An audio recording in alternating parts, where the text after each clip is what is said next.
Bonjour, c'est Ursule encore. On est le 9 avril 2019.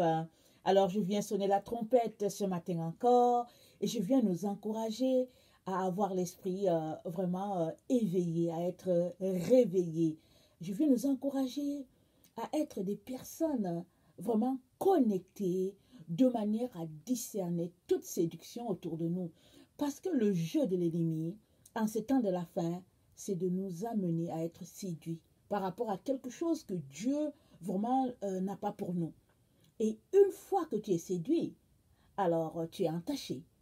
Et non seulement tu dois te rendre compte que tu as été séduit, tu dois t'en débarrasser et tu dois remonter encore la pente pour retourner à l'endroit où tu étais et maintenant dépasser cela parce que la vie avec le Seigneur, c'est toujours une marche en escalier, escalier montant. Alors, il est donc très, très important. Parce qu'une fois qu'on est séduit, on tombe. Et Jésus-Christ, quand il a marché sur cette terre, il nous a montré, ou bien démontré, qu'il faisait tout. Sa relation avec le Seigneur faisait que Jésus-Christ n'est jamais tombé dans la séduction de Satan. Et c'est à cela qu'il nous appelle, nous tous, ses enfants. Alors, il est donc important que nous puissions veiller à cela. La Bible dit, Jésus-Christ a dit quoi? Il dit veillez. Veillez en tout temps. Il dit priez en tout temps et puis veillez afin que vous ne puissiez pas être tenté ou bien séduit. Amen. Alors aujourd'hui, je viens apporter une exhortation sur Dieu parle, le diable aussi. Dieu prophétise, ainsi que le diable. Alors, comment trouver son chemin à travers tout cela? Alors, depuis la chute dans le jardin d'Éden, alors l'être humain est confronté à ces deux voies, soit la voie de Dieu le Père, soit la voie de l'usurpateur, l'accusateur. Alors, parce que Satan s'est fait Dieu au-dessus d'un tiers des anges, et il est Dieu pour tous ceux-là qui croient en lui.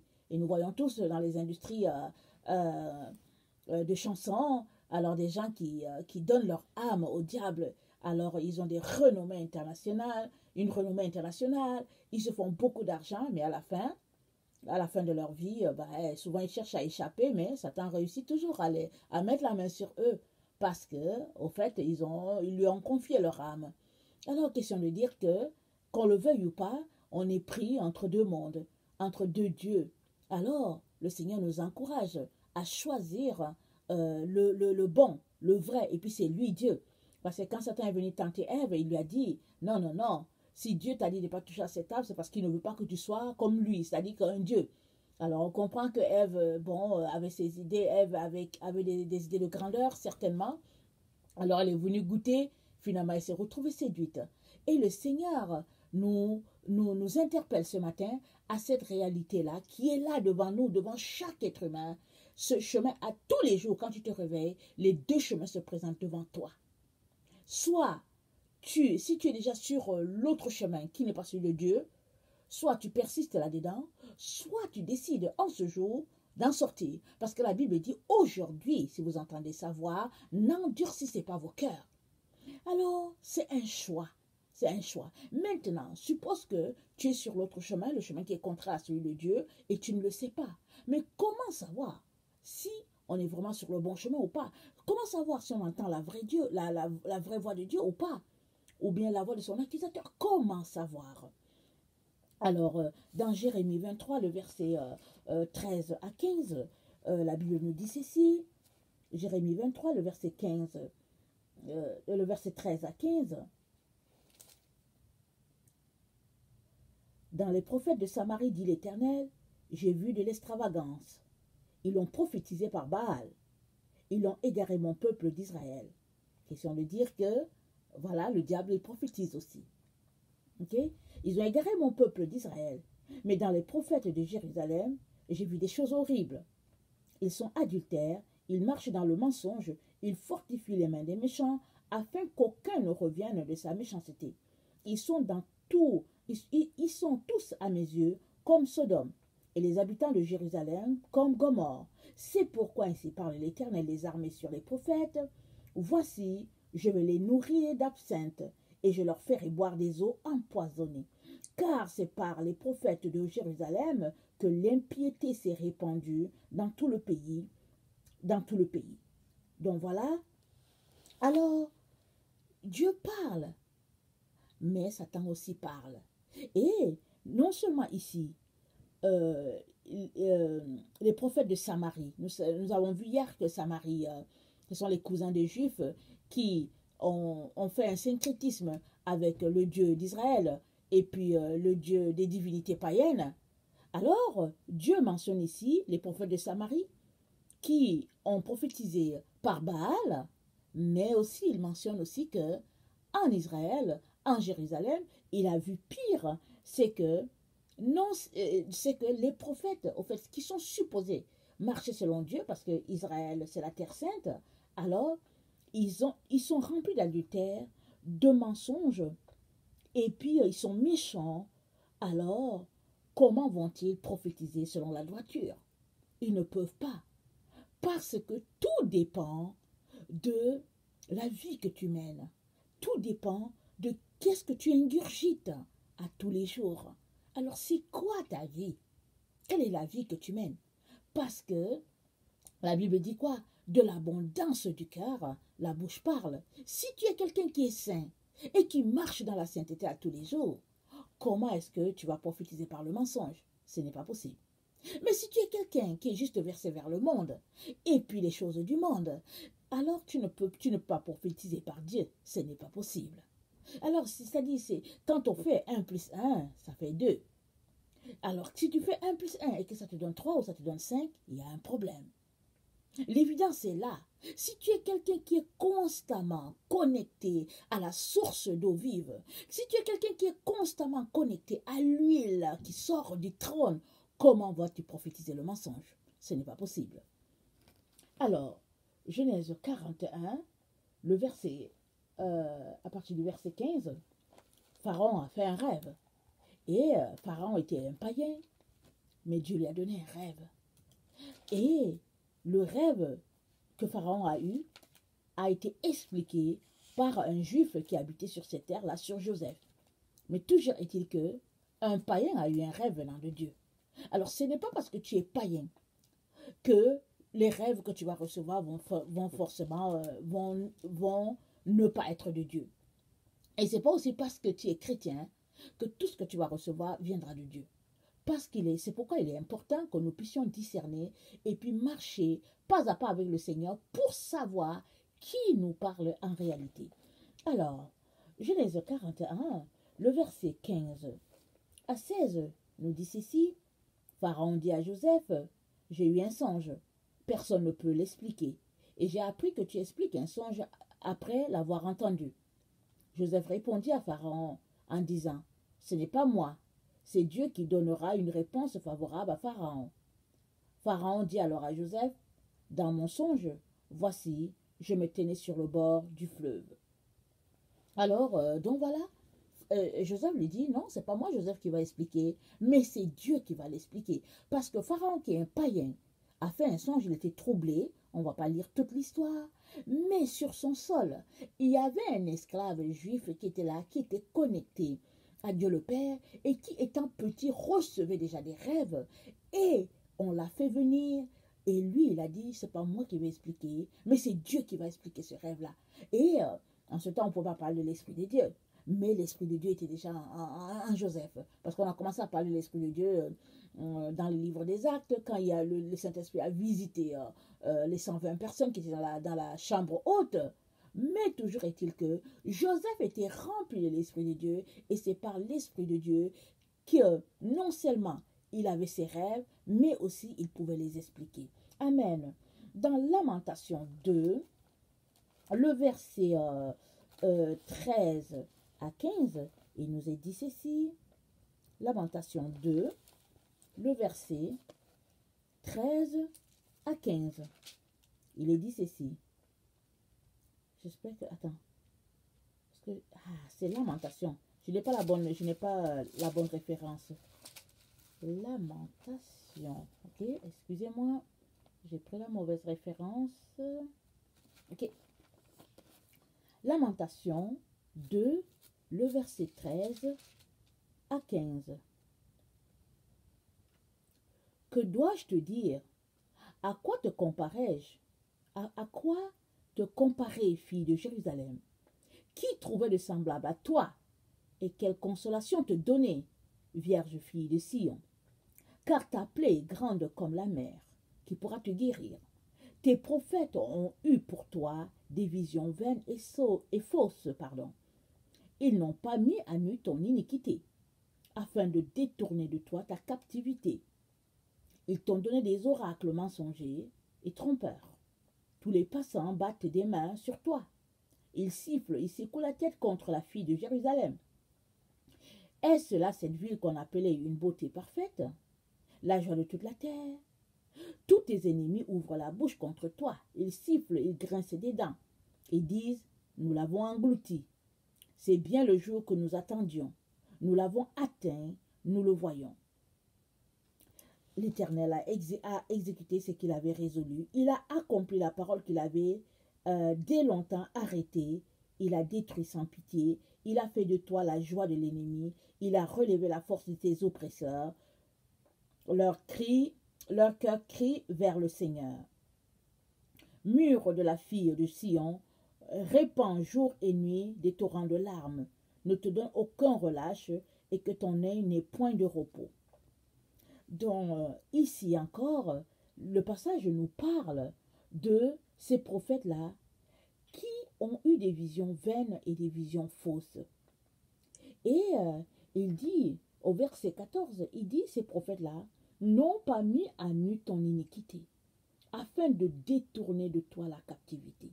Ce n'est que quand nos iniquités sont exposées que vraiment la lumière de Dieu vient. Mais si ces iniquités sont cachées, alors tout ce qui est obscur, tout ce qui est caché, ça fait partie de l'obscurité, et l'ennemi va s'en servir pour pouvoir organiser ou fomenter des visions mensongères, des rêves, et puis qui n'ont ni fondement, basés sur le mensonge. Parce que c'est de l'abondance du cœur que la bouche parle. C'est ce qui est en toi qui sort. Si en toi ce n'est que de la pureté, il ne peut pas sortir de la fausseté. Si en toi ce n'est que de la fausseté, il ne peut pas sortir de la pureté. C'est pas possible. Parce qu'on reconnaît l'arbre à son fruit. Alors tout arbre, au fait, produit des fruits de son espèce. Alors si les fruits sont mauvais, c'est parce que l'arbre est mauvais. Et alors si les fruits sont bons, c'est parce que l'arbre est bon. Le contraire ne peut pas être possible. Tu ne peux pas produire des mauvais fruits quand l'arbre est bon. Ou bien, tu ne peux pas produire de bons fruits quand l'arbre est mauvais. Donc ça, c'est très important. Cette leçon-là de vie que le Seigneur nous donne, ce principe-là de vie, c'est très important. Alors, si tu as ces principes-là en toi, ou bien si tu as ces principes-là comme la base de ta vie, tu devrais être quelqu'un qui est capable de t'arrêter et te poser la question et te demander si vraiment c'est Dieu qui est dans ceci ou plutôt c'est l'ennemi. Là, c'est très très important. Parce que regardez, quand Jésus-Christ a marché sur cette terre, il était fils de Dieu et il a passé 40 jours de jeûne. Et après son jeûne, la Bible nous dit, il eut faim, ça c'est dans Luc 4. Et quand il eut faim, la première personne qui est venue vers lui, c'est Satan. Satan est venu vers lui. Et Satan lui a dit, si tu es fils de Dieu, ordonne que ces pierres deviennent du pain. Parce qu'il a connu le besoin de Jésus. Il savait que Jésus avait faim. Alors, il est venu dans un moment de faiblesse, se disant qu'il allait faire tomber notre Seigneur. Mais Jésus-Christ a dit, il est écrit. Il est écrit et il est écrit. 3 fois Satan a parlé, connaissant les Écritures, et 3 fois Jésus-Christ lui a répondu. Parce que si tu es quelqu'un qui ne connaît pas les Écritures, tu ne verras pas la subtilité de Satan. Parce que quand on regarde l'histoire de la tentation du Christ et que on voit un peu le dialogue qui s'est passé entre Jésus-Christ et Satan, on va remarquer une chose. S'il est vrai que Satan a cité les Écritures, l'autre côté, c'est qu'il a tout orienté vers lui. Parce que Satan, il est très centré sur lui, très très arrogant, vraiment, très, comment ça, il est orgueilleux, arrogant, vraiment, c'est sa personne qui est importante. Alors il a dit à Jésus, bon, si tu le fais, moi par exemple, si tu m'adores, voilà ce qui va t'arriver. Et si tu ordonnes que ces pierres deviennent, on dit il va donner des ordres à ses anges de te soutenir et puis tout ça. Mais Jésus-Christ n'avait pas d'orgueil en lui. Il n'avait pas d'arrogance. Jésus-Christ n'a pas dit, ok, bon, moi je vais lui prouver que je suis fils de Dieu. Jésus-Christ lui a juste dit, il est écrit.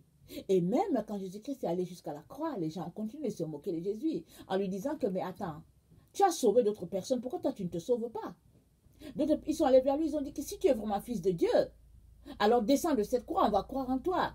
Mais Jésus-Christ est allé jusqu'au bout parce qu'il était important qu'il aille au bout pour pouvoir nous sauver.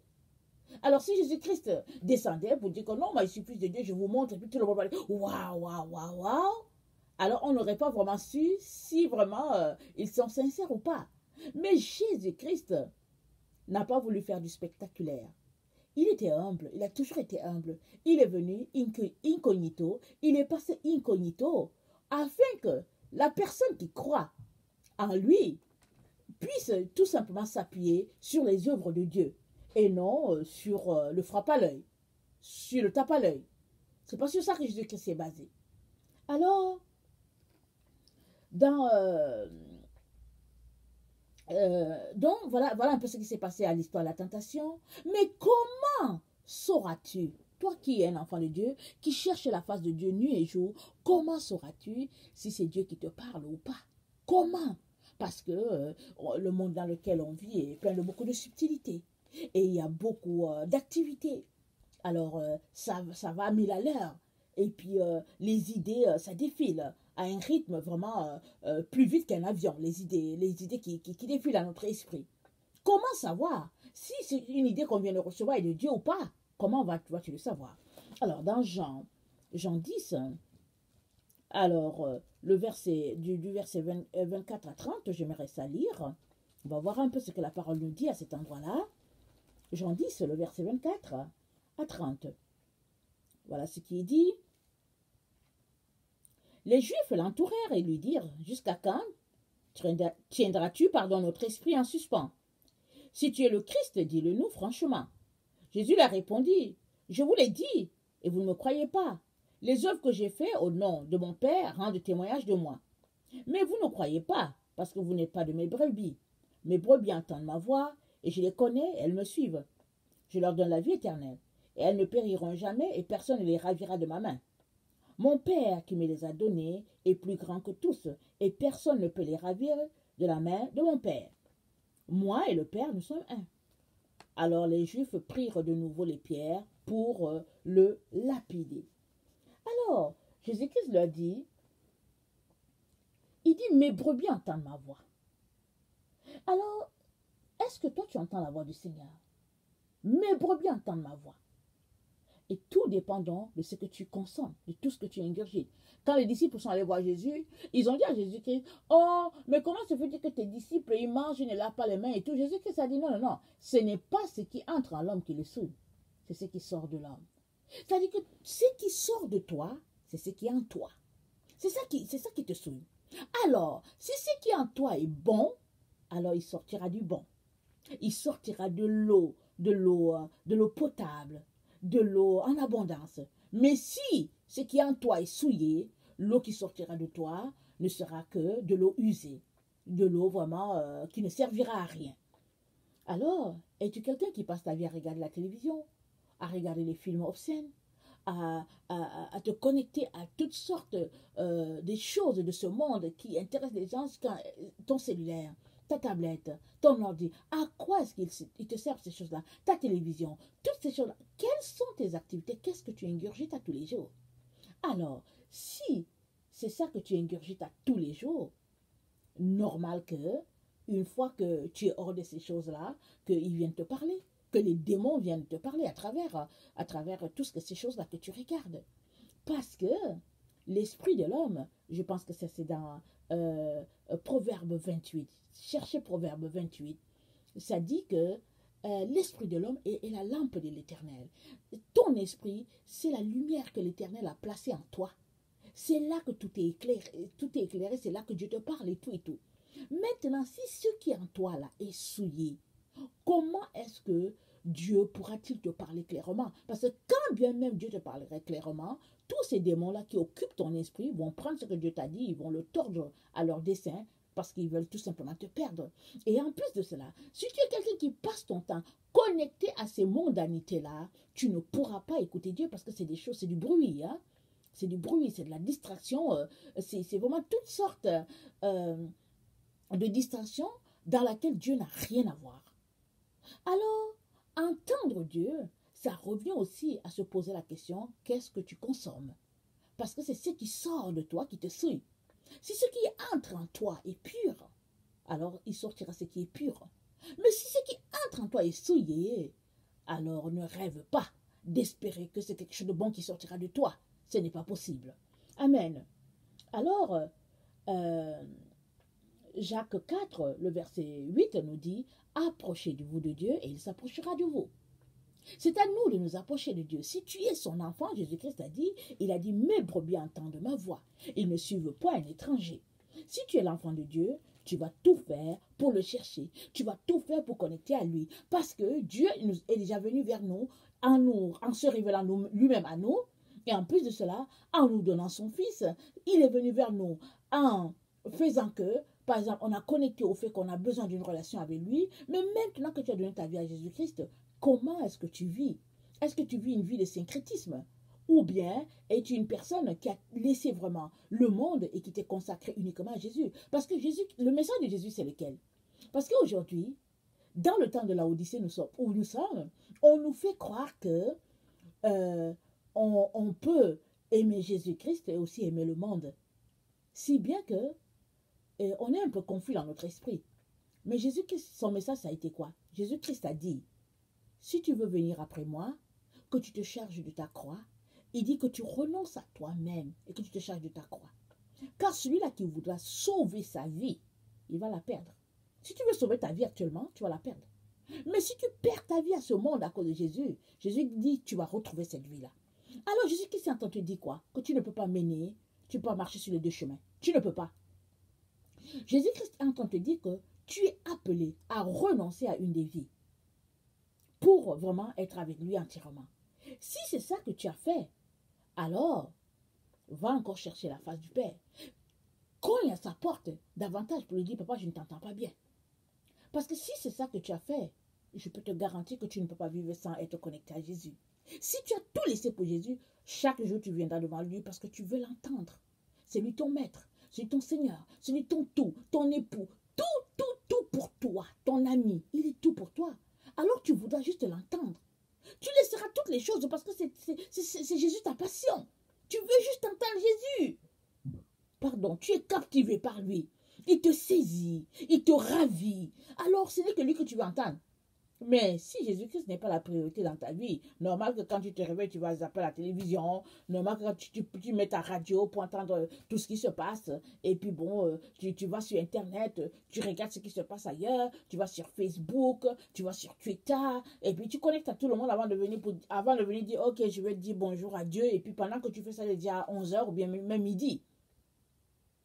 Ou bien, tu peux aussi être de ceux-là qui disent, ok, bon, j'ai pris l'habitude de méditer, je vais lire les versets que j'ai lus le matin, et après tu mènes ta vie comme tu l'entends.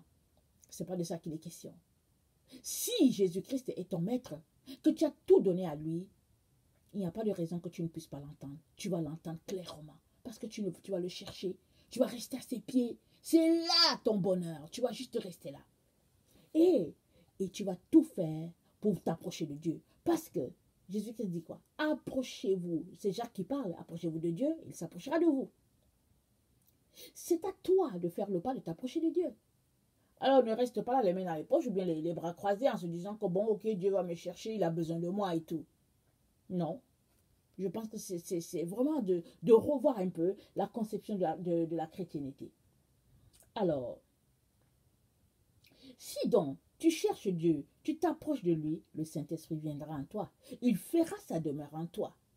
Et il prendra de ce qui opère et il te l'enseignera. De telle sorte que tu seras comme Jésus. Tu sauras discerner les voies qui ne sont pas de Dieu et les voies qui sont de Dieu. Tu le sauras clairement. Et tout ceux qui appartiennent à Jésus veulent uniquement être comme lui. Ils veulent être saints comme lui.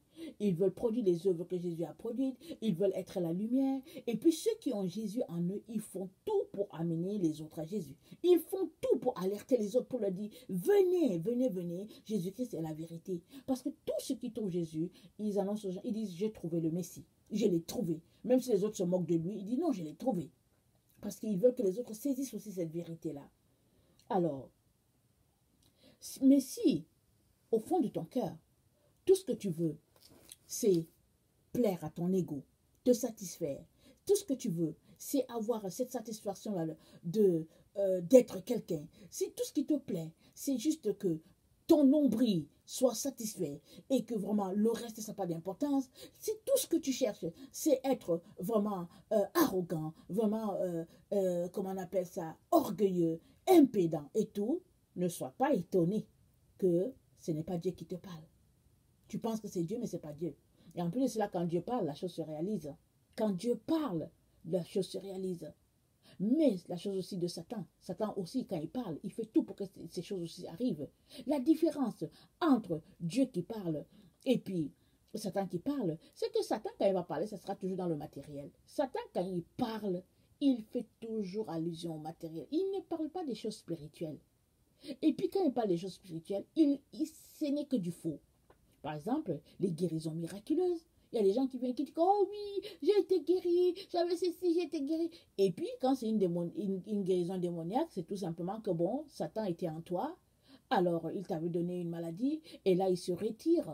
Et puis, pour faire croire aux gens que bon, vraiment, au fait, il n'est plus là, mais dès que tu arrives chez toi, ben, il arrive avec d'autres démons, il te soumet encore davantage. Alors, vraiment, mes chers frères et chères sœurs, ça demande une consécration totale à notre Seigneur et une recherche de vérité pour vraiment discerner la voix de notre Dieu et la voix de l'ennemi. Et ce n'est pas quelque chose de nouveau, ce n'est pas quelque chose qui se passe juste dans notre temps. C'est toujours passé. Alors j'aimerais qu'on lise 1 Roi 22 à partir du verset 13. La situation s'est passée en Israël. Et les gens se sont fâchés contre je pense que c'était peut-être Michée, je ne me rappelle pas. Il disait que, oh oui, lui là, il prophétise de toutes les choses que les rois n'aiment pas entendre. Alors, 1 Roi 22, à partir du verset 13, le messager qui était allé, attendez, je vais lire à partir du verset 3, parce que c'est ça. 1 Roi 22. Le roi d'Israël dit à ses serviteurs, savez-vous que Ramoth en Galate est à nous, et nous ne nous inquiétons pas de la reprendre des mains du roi de Syrie. Et il dit à Josaphat, veux-tu venir avec moi attaquer Ramoth en Galate? Josaphat répondit au roi d'Israël, nous irons, moi comme toi, mon peuple comme ton peuple, mes chevaux comme tes chevaux. Mais Josaphat dit au roi d'Israël, consulte maintenant, je te prie, la parole de l'Éternel. Vous voyez, Josaphat, il avait crainte de l'Éternel. Il dit à l'autre roi, mais consultons la parole de l'Éternel. Ok? Et le roi d'Israël lui assembla les prophètes au nombre d'environ 400 qui leur dit, irai-je attaquer Ramoth en Galate ou dois-je y renoncer? Et ils répondirent, monte et le Seigneur la livrera entre les mains du roi. Et c'est ça qu'il dit. Le roi rassembla les prophètes au nombre d'environ 400. Ils ont dit au roi d'Israël d'aller. Mais Josaphat lui a dit, non, consulte encore quelqu'un d'autre. Consulte encore. Ça, c'est le cœur de quelqu'un qui craint l'Éternel. Josaphat n'était pas tranquille. Il dit, consulte encore quelqu'un d'autre. Alors, au verset, et ils sont donc allés chercher, il a dit, consulte encore quelqu'un d'autre. Et écoutez, ok, au verset, je vais quand même continuer. Alors, le roi d'Israël répondit à Josaphat, il y a encore un homme par qui l'on pourrait consulter l'Éternel, mais je le hais, car il ne me prophétise rien de bon. Il ne prophétise que du mal. C'est Michée, fils de Jimla, et Josaphat dit que le roi ne parle pas ici. Regardez, Josaphat craint l'Éternel. Il dit non, ne parle pas ici. Fais-le venir. Parce que s'il est un prophète, il faut qu'on entende ce qu'il dit. Alors, au verset 13, le messager qui allait appeler Michée lui parla ainsi. Voici les prophètes d'un commun accord prophétisent du bien au roi. Que ta parole soit donc comme la parole de chacun d'eux. Annonce du bien. Michée répondit, l'Éternel est vivant, j'annoncerai ce que l'Éternel me dira. Vous voyez? Michée craint l'Éternel, il dit, moi je dirai ce que le Seigneur me dira. Donc, lorsque Miché fut arrivé auprès du roi, le roi lui dit, Miché, irons-nous attaquer Ramoth en Galate ou devons-nous y renoncer? Il lui répondit, monte, tu auras du succès et l'Éternel la livrera entre les mains du roi. Ça, c'est ce que Miché a dit, tout de suite comme ça, il a dit comme ça. Mais regardez maintenant.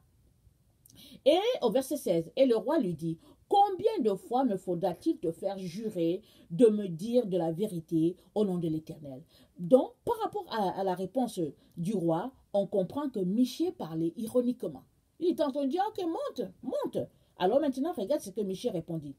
Au verset 17, Miché répondit, je vois tout Israël dispersé sur les montagnes, comme des brebis qui n'ont point de berger, et l'Éternel dit, ces gens n'ont point de maître, que chacun retourne en paix dans sa maison. Le roi d'Israël dit à Josaphat, ne te l'avais-je pas dit? Il ne prophétise sur moi rien de bon, il ne prophétise que du mal. Le roi d'Israël ne voulait pas entendre. Il voulait que Miché lui prophétise ce que lui veut entendre. Il a dit aux autres, les autres prophètes là, lui ont prophétisé tout ce qu'il voulait entendre. Et puis Josaphat lui dit, cherche quelqu'un d'autre. Et Miché arrive, Miché ne prophétise pas la même chose. Et voici ce que Miché lui dit au verset 21. Il dit, ok, allons-y au verset 20. Et l'Éternel qui, verset 19. Et Miché dit, écoute donc la parole de l'Éternel. J'ai vu l'Éternel assis sur son trône, et toute l'armée des cieux se tenant auprès de lui, à sa droite et à sa gauche. Et l'Éternel dit, qui séduira Achab pour qu'il monte à Ramoth en Galade, et qu'il y périsse? Ils répondirent l'un d'une manière, l'autre d'une autre. Et un esprit vint se présenter devant l'Éternel et dit, moi, je le séduirai. L'Éternel lui dit, comment? L'esprit répond, je sortirai, répondit-il, et je serai un esprit de mensonge dans la bouche de tous les prophètes, de tous ces prophètes. L'Éternel dit, tu le séduiras, et tu en viendras à bout, sors et fais ainsi. Et maintenant, voici l'Éternel a mis un esprit de mensonge dans la bouche de tous tes prophètes qui sont là, et l'Éternel a prononcé du mal contre toi. Donc voilà. Miché entendait Dieu. Il a été parmi tous ces prophètes-là à discerner que non, tous ces prophètes-là étaient des prophètes de mensonges. Et c'est lui qui est en train de redire ça au roi Akab. Mais malgré ce que Miché lui a dit, puisque Akab voulait entendre ce qu'il a voulu entendre, il est parti quand même, croyant aux prophètes de mensonges, et il est mort là-bas. Alors, ça dit que Dieu est tel que, écoutez, c'est Dieu, hein, c'est l'Éternel des armées célestes. C'est l'Éternel de toutes les armées. Il est l'Éternel des anges qui n'ont pas quitté leur trône, ceux qui n'ont pas suivi Satan, mais il est aussi l'Éternel des anges là qui ont déconné, parce que qui sont détournés de Dieu. Et Dieu a dit, mais qui est-ce que je vais envoyer? Il y a un esprit de mensonge qui est venu, qui a dit, oui, envoie-moi. Et ils ont prophétisé. 400 prophètes ont prophétisé le mensonge. Un seul a dit la vérité, celui qui est le plus détesté. Celui-là craignait l'Éternel et il a prophétisé selon Dieu. Alors, mes chers frères et chers sœurs, il est très très important que nous fassions très attention dans notre quête d'entendre la voix de Dieu. C'est normal qu'en tant que ses enfants, on cherche à l'entendre. Mais il est important qu'on s'asseye et qu'on discerne.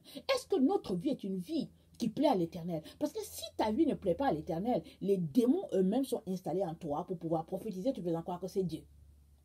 Il est donc important que tu t'arrêtes et que tu penses à ce principe-là. Ce qui entre en l'homme, c'est ce qui sort.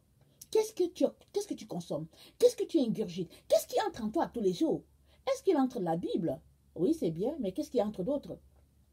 Je sais pas, des livres, la télévision. Et en tout cas, c'est à toi de faire le tri dans ta vie. Parce que si tu ne consommes que la parole de Dieu et la sainteté de Dieu, alors moi, je ne vois pas comment ce qui est impur va rester en toi. Mais si tu consommes un peu de la sainteté et puis aussi un peu du monde, alors ne sois pas étonné que ce qui sorte de toi n'est que mensonge et impureté. Alors vraiment que nous fassions très très attention. Alors je terminerai en lisant un petit passage dans Apocalypse 16, parce que le Seigneur lui-même nous a dit ce qui se passera en notre temps, à cette fin des temps.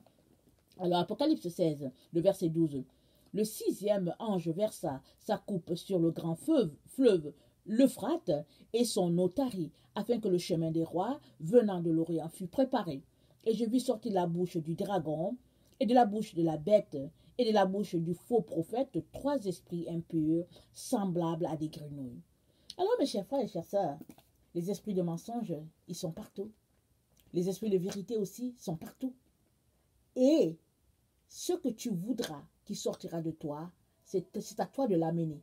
Si tu veux que ce soit la vérité qui sorte de toi, alors tu prophétiseras par la vérité. Mais si tu veux que ce soit aussi le mensonge, tu prophéteras par le mensonge. Et ça, ce n'est pas la faute de Dieu.